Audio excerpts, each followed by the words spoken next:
નમસ્કાર મિત્રો, મારું નામ છે ટાપણિયા સંજય કુમાર શામજીભાઈ.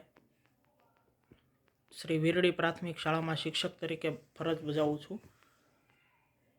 તાલુકો વલભીપુર, જિલ્લો ભાવનગર.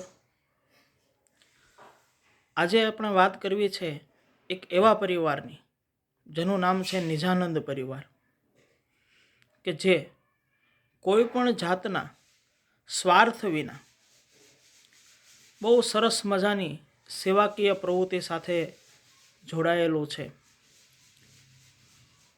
ચાલો ને કોઈના મુસ્કાનનું કારણ બનીએ તેવા સ્લોગન સાથે સરસ મજાનું આ સંસ્થા છે એ કામ કરી રહી છે. આજે આ સંસ્થાની અંદર 400 કરતાં પણ વધારે સભ્યો છે એની અંદર જોડાયેલા છે. અને સૌથી આજના આ સમયની અંદર મહત્ત્વની વાત એ છે કે આ આવડી મોટી સંસ્થા છે તો એમાં કોઈ પ્રમુખ નથી, કોઈ ઉપપ્રમુખ નથી, અને એના તમામ સભ્યો જે છે એ નિસ્વાર્થ ભાવે આની અંદર જોડાયેલા છે. અને આ સંસ્થા છે એ ગરીબોના આંસુ લૂછવાનું કામ કરી રહી છે. જરૂરિયાતમંદ લોકો છે, અશક્ત લોકો છે, તેવા લોકોને રાશન કીટો પહોંચાડવાનું કામ કરી રહી છે. આજના સમયની અંદર કોઈ વ્યક્તિને પોતાના માટે પણ સમય, પોતાના સગા માટે પણ સમય કાઢવો મુશ્કેલ હોય છે, ત્યારે આ સંસ્થા છે આવા 75 ઘરોને દર મહિને રાશન કીટ છે એ પહોંચાડી રહી છે.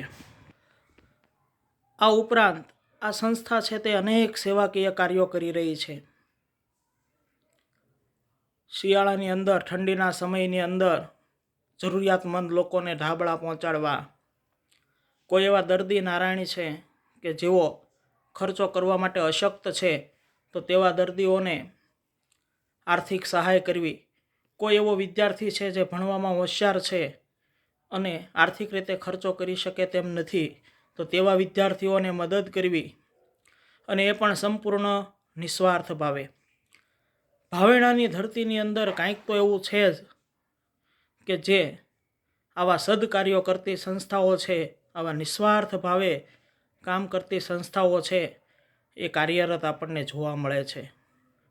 અને મને પણ ગર્વ છે કે આ સંસ્થાનો હું પણ એક સભ્ય છું. તો આવો આપણે સૌ સાથે મળી કોઈના મુસ્કાનનું કારણ બનીએ. બીજું કે આ સંસ્થા જે છે એ કોઈ પાસે ક્યારેય આર્થિક ભંડોળ જે છે એની માગણી નથી કરતું. આની અંદર જોડાયેલા સભ્યો જે છે એ દર મહિને પોતાની રીતે કાંઈક ને કાંઈક યોગદાન આપે છે. મેરેજ એનિવર્સરી હોય, જન્મદિવસ હોય, કોઈ પુણ્યતિથિ હોય તો તેના નિમિત્તે પણ આ સભ્યો જે છે તે આર્થિક યોગદાન છે આપે છે. અને બીજી બહુ મહત્ત્વની વાત એ છે કે આજે આર્થિક યોગદાન આવે છે એનો પણ સંપૂર્ણ પારદર્શી હિસાબ દર મહિને એ રજૂ કરી દેવામાં આવે છે. લોકોનું આવેલું દાન અને નિજાનંદ પરિવાર દ્વારા કરવામાં આવેલ ખર્ચ, જે પણ આ સંસ્થાની જે સૌથી મોટી સરાહનીય બાબત છે. તો આવો આવા સંસ્થાની અંદર વધારેમાં વધારે જોડાઈએ અને આ સંસ્થાને વધારેમાં વધારે પ્રચાર કરીએ અને આ સંસ્થાની અંદર એક સેવા કરવાનો લાભ લઈએ અને જે દુઃખી લોકો છે એ દુઃખી લોકોને દુઃખ દૂર કરવાની અને એની પીડા દૂર કરવાનું એક નિમિત્ત બનીએ.